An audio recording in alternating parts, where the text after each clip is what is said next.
So I'm expecting an audience that's roughly divided between probably about 90% people that don't know who Robin Farquharson was and a 10% that knew him. I think the question, the first question really has to be a sort of, who was he and why do we have to ask question, I suppose. There's a little kind of summary very, very early on his death of various things that people considered him to be in obituaries, which is a legendary mathematician, an infamous hippie, a pioneering gay rights activist, a fierce opponent of apartheid, a terrorist, a snob, a fantasist, a drug addict, a diplomat, and nearly everyone agreed, an incurable lunatic. And all of these things appear to have been true at one point or another, apart from possibly diplomat. Yeah, he wasn't a diplomat. Yeah. It was, despite being a very seemingly obscure name, there was a diplomat of exactly the same age as him who also worked in South Africa, which is where Farquharson was from. The others are more or less. So, he publishes 2 books, which we'll come to. One of them gets published in paperback by Penguin. His death is reported reasonably widely. Who was he? Summarize your 300-page book. Just very briefly, kind of. I mean, how did you come across him? Why, what made him such a figure that you wanted to kind of, dig out of the swamp, as it were? Dig him out of the swamp. Well, I don't know if he was in the swamp, but he certainly hadn't been memorialized. He was someone who he wrote this book, Dropout, which was published by Anthony Blonde and then published in a paperback by Penguin. And the Penguin's relatively findable in bad condition from 1970, 71. And it's about 100 pages long and is this very, very odd, sort of pulpy account of being a gay homeless man in swinging London. The publishers, I later learned, tried to sell it as a psychedelic down and out in Paris and London sort of thing. And it sort of is that, but it's also really not, and there's lots of other books all at the same time, and then it just sort of ends. And I came across it and didn't really know what to make of it, and thought I'd just look up who the author was. And his sort of quite brief Wikipedia page said he was an important game theorist and mathematician. And there was a mention of being a mathematician in the book, but it seemed like it must be a completely different person. It's got so the current edition, which you can buy, has this incredible biog. I've never seen anything like this. Robin Farquharson, born 1930, Bay, South Africa, rose University 1950, and it kind of goes through his qualifications. 1964, computer consultant from 66, dropped out 1967, and you have this photo, and there's quite a lot of before or after pictures in this book and in your biography, where you sort of see him in 1960 looking like one of Kraftwerk, and you see him by 1970 looking like one of Hawkwind. And that sort of transformation, I mean, we'll come to that later, but that's... Yeah, I mean, that transformation was really something that I couldn't really square, and I didn't really... Just as a reader, I didn't know where to slot him as a figure, and then as a historian, I was quite sort of taken with this idea of how someone like him doesn't really slot into any history, and therefore there's just nothing on him, because he was all of those things, and sort of only marginally very successful at all of them, he can't really be compartmentalized, and he was difficult and unstable and occasionally homeless, and so he doesn't get to become a memorialized figure. And he sort of dies, I mean, he was both quite old to be doing what he was doing in the late 60s, but also dies fairly young. And I think he's, that I suppose those of us, people that will sort of know the name but not have read the book or know much else about him, probably will have come across him in Lights Out for the Territory by Iain Sinclair.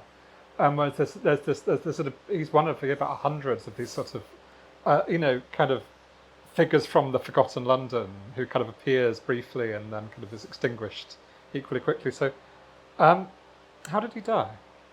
So he died as a result of a house fire in Somerstown in 1973, and the sort of exact circumstances of the fire, who started it, how he ended up being in the building, were not really ever clear. But I will maybe use that as a premise to read a snippet from very early on, which just characterizes the first story I heard about him. there were a lot of urban legends when you started digging around about Farquharson's story. And I'll just read a small little bit. So the fires started, and the text goes like this. On this occasion, though, the sound of exploding windows prompted a handful of concerned locals to step into the late night air. Fire engines roared into view, and a tall silhouette emerged inside the burning building. Rather than rushing to safety, the figure calmly moved towards what had recently been the second floor window and positioned itself against the jagged shards. The shadow revealed itself to be a middle-aged man with thinning hair and a rough, thick beard. One hand was clenched in a fist above his head, straining at the sleeve of a battered and sooty blazer. His other hand jutted out in front of him, grasping at an imaginary bundle of papers. This dramatic pose was framed by the picture-perfect glow of orange and red flames. Right on cue, the man cleared his throat. Then, gazing down at his terrified neighbours, he began to deliver some kind of speech, reading from the invisible script he held in front of him. His voice was completely inaudible between the roar of the flames and the cries from the street below. Whatever he was saying, the fire had grown so piercingly bright and so impossibly hot that the crowd were forced to look away. So that was the first account of him, though I didn't know it was him that was being described at the time by someone that told me this sort of local bit of mythology. And then he died a week later, also just around the corner. And sort of from then, and reading all these newspaper accounts of his death, and there was an article in The Sun called "The Riddle of the Dropout Doctor," and various other relatively the Sun, scandalous. Which of course was owned by a good friend of his from college. Right. Yeah. So that was. There were all these links started to emerge where, he has an obituary essentially in The Sun, having been best friends with Murdoch as an undergraduate, where Murdoch was still known as Red Rupert. And they ran something called the Voltaire Society together, which was a made-up society designed entirely to sort of bolster their CVs. And the motto of which was, if the Voltaire Society hadn't have existed, someone would have needed to invent it. And he sort of comes from this upper-class South African background, goes to Rhodes University in South Africa, ends up doing another BA, doing PP at Oxford, enters into this sort of very, very febrile moment in post-war British intellectual life, and decides, having studied English and Latin, that he wants to be an electoral theorist, having no mathematical training and apparently no mathematical ability. And extraordinarily, he succeeds, basically. And he becomes the first person at his college to be awarded a PhD, which was not a sort of normative thing necessarily. And he becomes this sort of boy wonder of electoral science, which again just doesn't seem... It was when I sort of realised that and thought, well, that might be quite technical and boring in isolation, or a different kind of book, but that this kind of man was also a wannabe countercultural guru, that I started to think that maybe there was a broader story about fame in the 60s. I mean, one of the people that I was thinking of quite a bit at various points was Stafford Beer, who the cybernetician who has quite a similar kind of trajectory from being a sort of cybernetic computers and maths kind of golden boy to being a sort of luxuriantly bearded kind of countercultural guru. But he's very much, someone who throughout was very much in control of what he was doing. And one thing that's very striking with Farquharson is that he wasn't. And he was very, very aware of that. And there seems to have been, what was the thing that sort of brought him from being, sort of person A to person B? What was the kind of, transformed him into... Yeah. There seems to have been, there's been visitation from God, obviously. But yeah, so people would sort of assume later in his life, so he died in 1973, and people assumed, just from all the interviews I did, this guy took a load of acid and he never sort of came back. It's not really true. So he was like taken acid because he went too far out. Exactly. So he was first hospitalised in 1953, so in his early 20s. And 2 years later, he was in a sort of final round interview to become a Fellow of All Souls, which is a very prestigious Oxford college. It's entirely for research. It's a very good gig. And he gets through to the interview with the warden, who is essentially the head of the college, which he interrupts to inform the warden that he's got a message. He's just been on the phone with God. And he passes the message to the warden, and the warden, to his credit, just goes, "Oh, thank you very much. I'll make a note of that." Lets the whole of the interview proceed, and then afterwards, obviously, informs him that he wasn't selected. And from there, he's sort of, comparing him to Stafford Beer is an interesting one, because Beer ends up basically planning the economy of Chile under Allende in this sort of cybernetic fever dream, and that's the sort of thing that Farquharson could have done. And there are all these sort of sliding door in a bit, because I think there was one particular project which sort of comes closest to that. But before that, I want to talk about South Africa, because I think that's clearly like a huge part of what made him what he was and what made him quite so fucked up. And I think one of the things that you quote, and in the new edition of Dropout is kind of excerpted at length, is this extraordinary short story which was published in the magazine The New African called The Drifters, which is a real, like, if you'd read that as someone's précis of a novel, it'd be like, right, here's a massive advance, write this. Like, it's an extraordinary piece of writing, and there's like this description of South African society that is, sort of Benjaminian. Where is it? Nowhere in the world is it more difficult for a relationship simply to exist between people, rather than between members of groups, classified and identified even if they refuse to be stereotyped or segregated. South African society is not a single organism, not a smooth surface. It is a body lined in segments, a field strewn with trenches and landmines. No wonder the drifters drift. And so that, he's a white South African, but he's sort of British, specifically Scottish family, in the kind of era of sort of Afrikaans dominance of white South Africa in the era of apartheid. And when he dies, one of the speculations when he dies is that the South African Secret Services finally got to him, which appears not to have been the case. But to what degree was that extremely intense and weird and evil background sort of part of what propelled him? Yeah, I think it propelled him to all the things he accomplished, and also propelled him to the brink of being able to survive, basically. So it was a completely formative intellectual milieu. I think it's very distinctive that though he was a white South African, he came from this sort of upper class British background. So there was, if not class consciousness, he was adjacent to figures in the Liberal Party, which was, despite its name, the main sort of permissible anti-apartheid party. He was also born before apartheid started, and apartheid comes in 48 officially, in the middle of his undergraduate. So he's seen enough of a sort of alternate form of very stratified society, but that isn't codified. Yeah. And I think those formative relationships he made in South Africa in his late teens and early 20s allow him to participate in the anti-apartheid movement when he then ends up here as well, though he fled South Africa, basically. One of the extraordinary things to how often the South African press remain interested in everything he does. Yeah. So many kind of excerpts and little kind of cuttings of like, South African boy, does strange thing in London, or well, I'll say one of the reasons that might have been the case, apart from him being newsworthy and coming from this relatively prominent, well-to-do family, he had a close friend in South Africa who was a journalist for the Rand Daily Mail, which was the main, again, liberal, capital L, newspaper. And Farquharson held a party, the details of which aren't known, but that was described as being a multiracial party. He was openly gay, and there's some connotation of it potentially being an orgy of some kind, though it would never have been stated like that. But certainly black people would have been invited, and he was teaching at a university in South Africa at the time.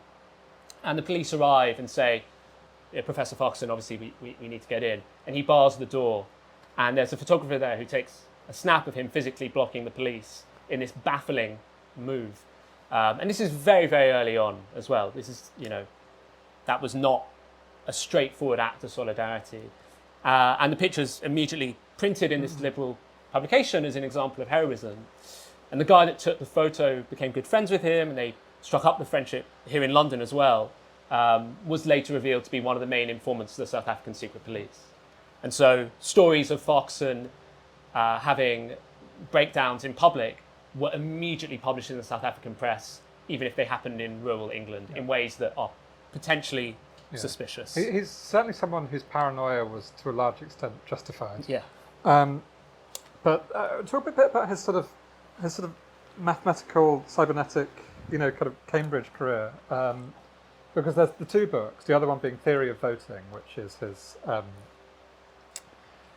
the thing that first made him famous, which is the sort of, it's quite, I had to reread the passages on it quite a few times to work out exactly what was going on. I'm going to ask a bit later whether there's a connection between the two books, but first of all, what was this other book? And don't you have a copy? I do have a copy, and actually the manuscript thesis and I'm making eye contact with the person who passed it to me, Anthony Howe, who's sitting towards the back. So Farquharson was this sort of prodigious mathematical speculator, and he studied the papers of Charles Dodgson, so otherwise known as Lewis Carroll. And most of Dodgson's papers, and Dodgson was a very gifted mathematician, had not really been studied until the 1950s, his personal papers. They'd been published in very small editions during Dodgson's life as an Oxford Don. And they were basically rediscovered by one of Farquharson's mentors at Oxford. And so he got to work with these materials very closely and developed early theories of tactical voting, essentially, which now, though it's not necessarily widespread, is certainly a concept that would be familiar with everyone in the room. But the notion that voting against your preferred candidate might produce a more beneficial result is quite an interesting one, and certainly one that was not in popular discussion at the time. And he basically argued for very, very proportional representation at a time when, the alternative vote referendum was not on the horizon. Let's just not speak of it.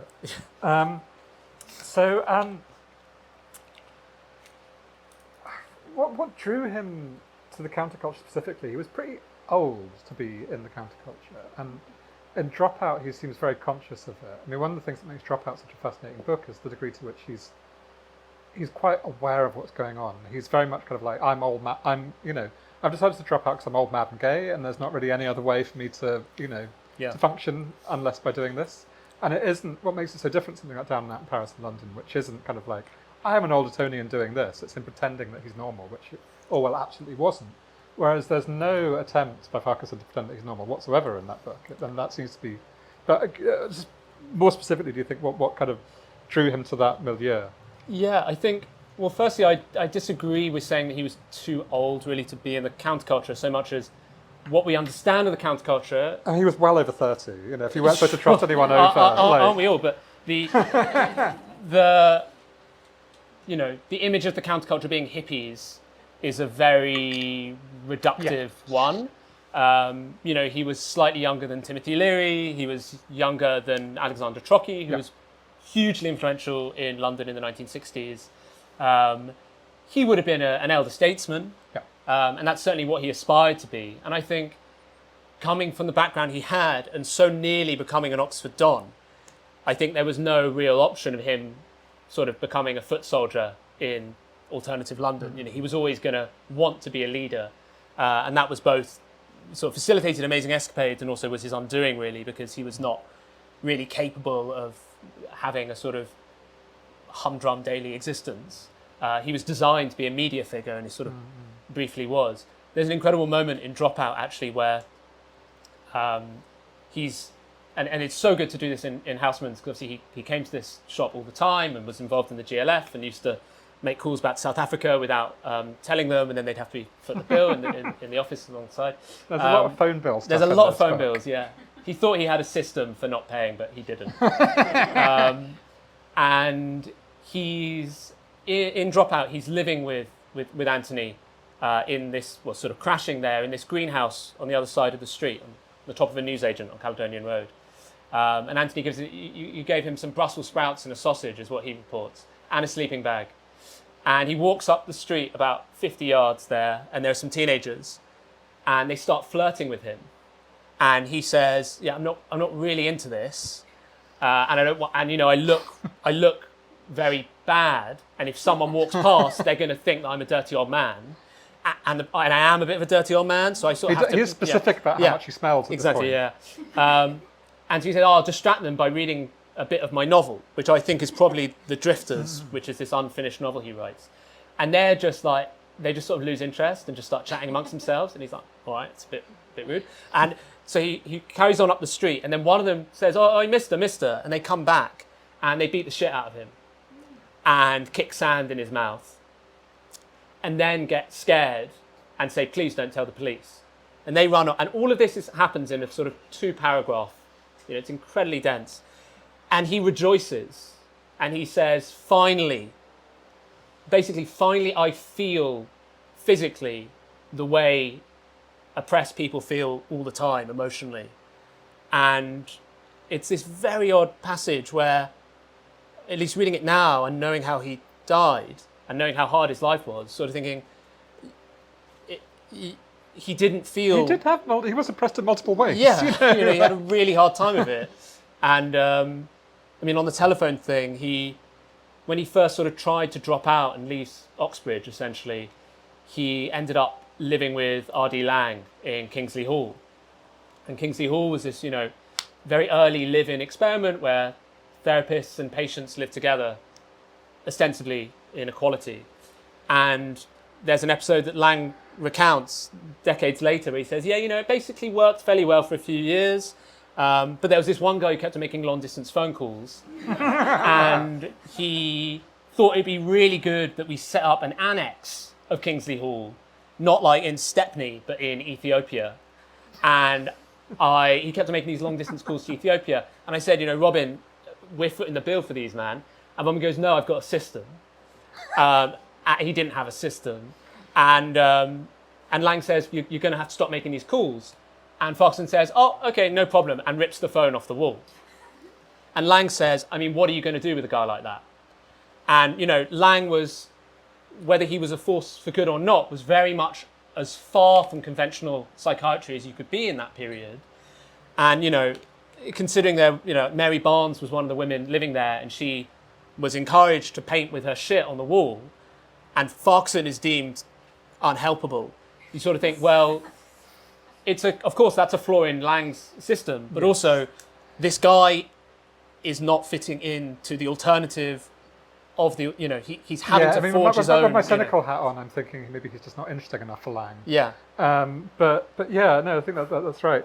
I want to talk a bit about what, coming back to like his sort of earlier career, the thing that seemed to bring it together is a thing called BIT. Could you explain what BIT was? Yeah, so BIT or BIT was this sort of crash pad on Westbourne Park Road, and it sort of functioned as this clearinghouse for alternative London in the late 60s to 70s. So you could go, it was open 24 hours a day, you could sleep there if they had space, or they'd find somewhere that you could be put up. There was a hotline that anyone could call up for free and would give you advice if you were having an overdose or having a bad trip. They had a newsletter that sort of printed really cutting-edge information about who the suspected undercover cops were and where a new organic food shop in Birmingham was. And Farquharson worked there as one of the volunteers on the hotline, as a bit man, as they were known, or a bit worker. And he was sort of ideally suited to being a bit worker until he hit someone over the head with a telephone. And when he died, they issued a special issue of their magazine dedicated to him. And when I was doing the research, that was one of the main early sources, where they basically interviewed a number of his friends. And they're very unreliable accounts. And one of the people they interviewed is the photojournalist from South Africa, who was supplying these very affectionate accounts of Farquharson. And obviously, people at the time didn't know him as anything other than a sympathetic anti-apartheid journalist. But BIT really was an experiment in radical democracy or sort of libertarian social centre. And he was read there, and I know he was read there because I spoke to people that worked there, as someone that got this stuff, but came from a different world. Yeah, there's an interview which you quote where at this point he describes himself as I am a computer programmed public. Yeah. And the nearest thing to his kind of political philosophy comes out in the interview, and it's not that far away from the stuff that Stafford Beer's doing in Chile, and Project Cybersign and so on. It is very kind of if we link all these telephones together, we have this feedback mechanism, and then we can kind of, run a democratic kind of anarchist communist society without need for the elections, which in my other book I've proved are nonsense. So that it does seem to be the kind of the connecting thing is this little kind of telephone exchange that he's involved in. Yeah, and it did flourish, and it was undone by the same things that a lot of these circles were undone by, which was people exploited it, and it was being run often by very intelligent, somewhat naive people that were the same sort of impulse that allowed someone like him to just be given a phone and allowed to give advice was the same impulse that led it to be destroyed pretty readily. Yeah. There's two other organisations I want to talk about, which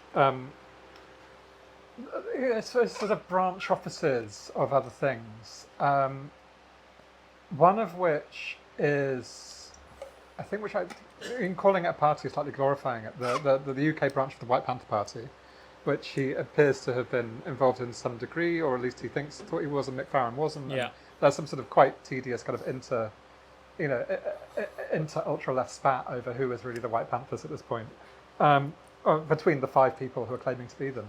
But the other thing is the Situationist Housing Association. I'm quite interested in kind of A, what that was and how long it lasted for, and B, did anyone in the Situation International know of its existence?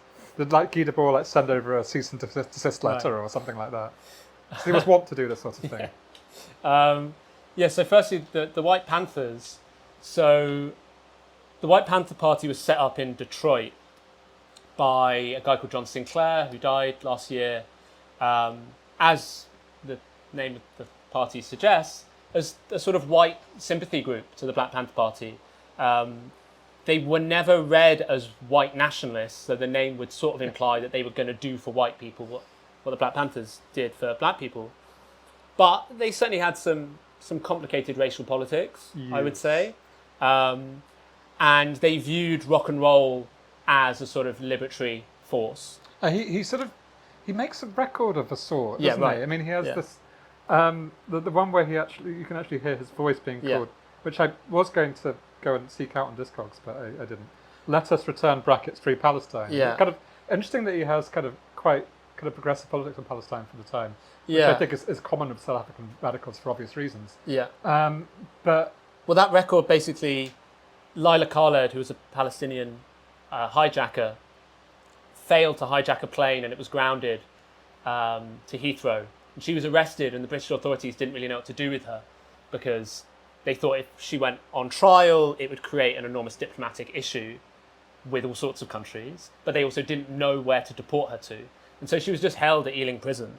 And Farquharson tried to visit her and give her copies of underground newspapers, and they wouldn't let him in. And so he decided the next best thing was to declare himself the leader of the White Panther Party UK and record a tribute single to her, and it would go to number 1. But also kind of amazing in that, this is obviously before, the concert for Bangladesh, but the sort of thing that made sense in that milieu, and he shot a music video for it. And then by the time the single was recorded, he'd been sectioned, and it was never released. And I actually got the only known surviving copy of it from a guy on Discogs whose username was literally Old Hippie. And he was this incredible guy who posted on a thread about 10 years ago saying, I've been clearing out my collection. I've got this 7-inch and it's a white label, it's got no information on it. And I just put it on. And the first side is some horrible pseudo-classic rock about Palestine. And then the B-side sounds like a drunken Syd Barrett singing about Palestine. And some raving guy handed it to me in the Roundhouse in 1970. And the thread was locked, but I messaged the Old Hippie directly. And I said, look, I think this is a very specific thing that I really, really need to listen to. And I'll do anything to listen to it. And he said, I don't sell my collection, but if you gift me a copy of Dusty Springfield live in Memphis, it's yours. And, the rest is in the book, yeah. But the Housing Association. The Housing Association is much more important than that. The Housing Association, again, I thought was one of these sort of escapades that Farquharson got up to and is just completely unverifiable, where he claimed to run the Situationist Housing Association from a squat on Lambeth Walk, or just off Lambeth Walk. where he also claimed to have run an anti-university. And then I found out that it was actually a real thing, and that they managed over 80 properties across London that were going to be condemned. Yeah. And I definitely think Guideborg didn't know about it, because he would have threatened to sue him.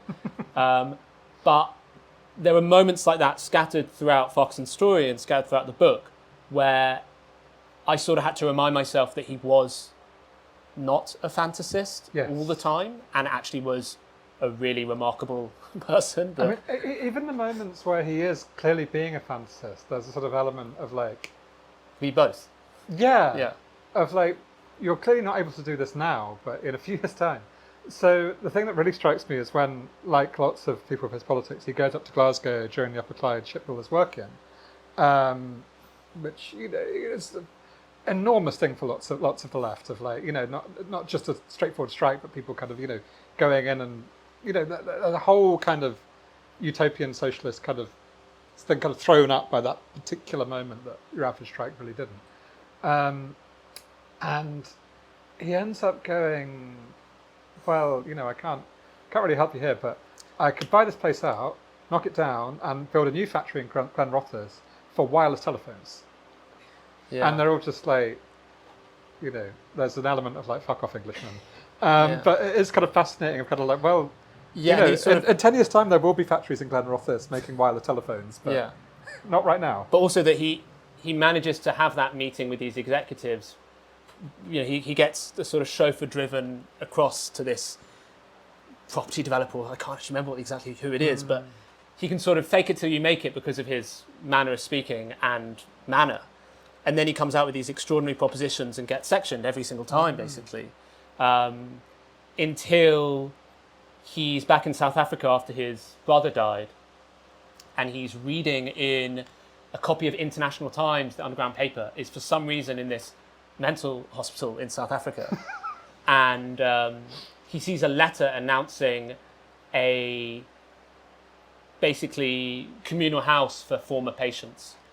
And they go on to be a group called People Not Psychiatry.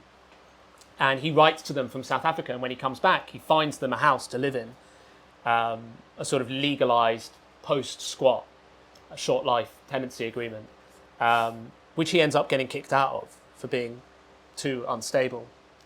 But from that becomes very involved in work with former mental patients or current mental patients, and ends up being one of the co-founders of the Mental Patients Union, which again, tragically is a group that he didn't really benefit from, but that a lot of people did. And he sort of comes just a tiny bit too soon for a lot of things. He sets stuff in motion, and then he's too difficult, or it's too early, or you know, there's this little window and he doesn't quite benefit from it. I mean, one of the things that struck me, and I'm not sure if you'd appreciate this really, I'm not sure, but one of the things that struck me a lot when reading it is that it is very much a book about mental illness. And it, you know, that is the thing that, you know, why he doesn't sort of become, you know, Stafford Beer or what have you, whether that's a good or a bad thing, is the fact that he has this kind of endless series of things that he never finishes and never actually gets around to doing, because he has a breakdown every year or more.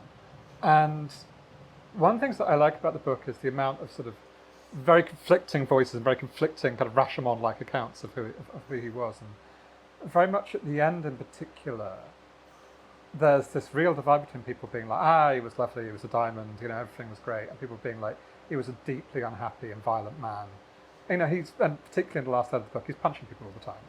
You know, he was clearly a person that was often not fun to be around, and was accursed with knowing it as well. And that sense of, and you know, kind of Lang's there, and you know, the Lang kind of dismissing him, I do have an element of sort of thinking, well, it's a very R.D. Lang thing to do, of kind of like, I can't help you. You're just like, you know, you're a middle class intellectual. I can't, you know, can't romanticize you. But I don't know, there's something quite disturbing about a lot of it, and very frustrating, and that feeling of like, this is someone who's massively thwarted by the fact that, you know, he's in rebellion against himself constantly. Yeah, absolutely. And I think when I was writing the book, I wanted that to be reflected structurally through it. So that issue of Bitman that I came across, the tribute issue of the magazine that he had once been part of, was very formative in that it had 6 or 7 very short accounts of people with often I had no idea who they were. Sometimes they weren't named. So there was sort of that was a core, both in terms of facts, but also in terms of style. And then when I started thinking that something could be written about this guy that was long form, I saw that someone had made a number of freedom of information requests. And they said that they were writing about Robin Farquharson. And I contacted this guy, who's also sitting over there now. And thankfully he lived in Hackney and I live in Bethnal Green. And he gave me a tranche of research that he'd done from his attempts to make sense of this. And though I didn't use, and he'd interviewed people that had since passed away, Adam, and though I didn't use a lot of that material because it wasn't mine, I started to think with that and Bitman, the story had to be conflicting accounts and that it would sort of be a fool's errand to try and synthesize it too much. So a lot of the book is sort of handed over to oral histories, archives, that are sort of presented as is, so you don't necessarily get an introduction to who's saying what. There's obviously that information is given later, intercut with my sort of prose linkages. And yeah, as it goes on, the consensus of him really bifurcates more and more, in a way that I think suited him. I wasn't comfortable. I tried to make him into this, and it ended up very schmaltzy. On the one hand, he was a lovely, I just thought it doesn't really. People aren't one thing that can be synthesized into a whole, and I thought rather than trying to reconcile it, there was some way. But yeah, it's not to say that I would have enjoyed his company. Yeah, but, I mean, it really depends on the day. It depends on the day. Yeah. And it depends. I mean, he starts to drop out with being like, this is, again with that sort of awful self-consciousness, of complete awareness of what's happening to him. Where he goes, "This is an account of an up. Like, I'm a manic depressive, and I went on an up, and I went sleeping around the streets for a while, and this is the story of that. And you always know that after that, there's that. But I suppose as well as it being kind of mental illness, kind of being one of the things that runs through it, the other is London, and it's very much that sort of, that particular sort of London story where, like, inevitably someone's going to make Michael X at some point. It's very the particular kind of geography of the London that it describes, kind of sort of fascinating, and that in that very London way, the places are all still there, but transformed and the buildings being transformed in most cases. They're transformed utterly anyway. Kind of Newport Street and Vauxhall, where like Damien Hirst's stupid gallery is, like round here, Ladbroke Grove and Notting Hill, these places that have kind of completely metamorphosed. At this point, they have this kind of quite distinct identity that's kind of been buried. Yeah, and I think that speaks to the earlier question you asked about, sort of how countercultural was he, and did he make sense in that world? It's not necessarily that he made sense in that world. It's more that, as we all are in our own lives, he's existing in exactly the world that he was entering into. Yeah. And London at that time facilitated a certain kind of life for him that if he'd have been 15 years older, it wouldn't have, and he wouldn't have been here. It's all contingent. But there's something very distinctive about London in the mid-60s where there's still an enormous amount of bomb damage. There's also loads of capital flowing in, but not to like the end stage of like neoliberal capital. There's a lot of like early speculation. There's a lot of abandoned properties that local the GLC, which doesn't exist, now wants to rip down but can't. And so it basically subsidizes squatters to live in it.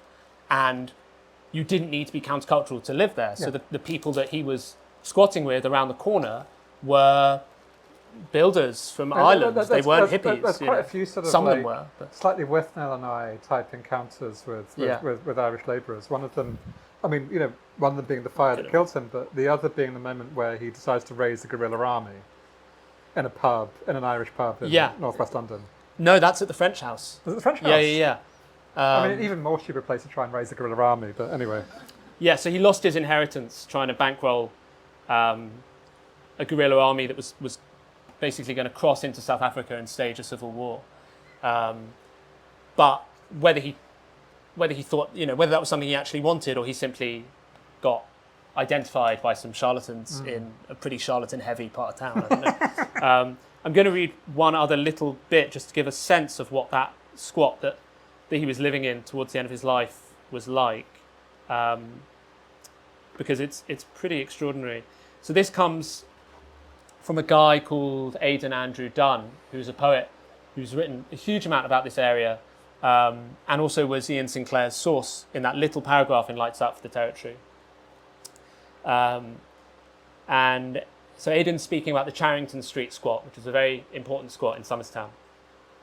And he says, "I had been studying as a classical guitarist and was overzealous and ego-driven. I overpracticed and managed to destroy the tendons in both my arms.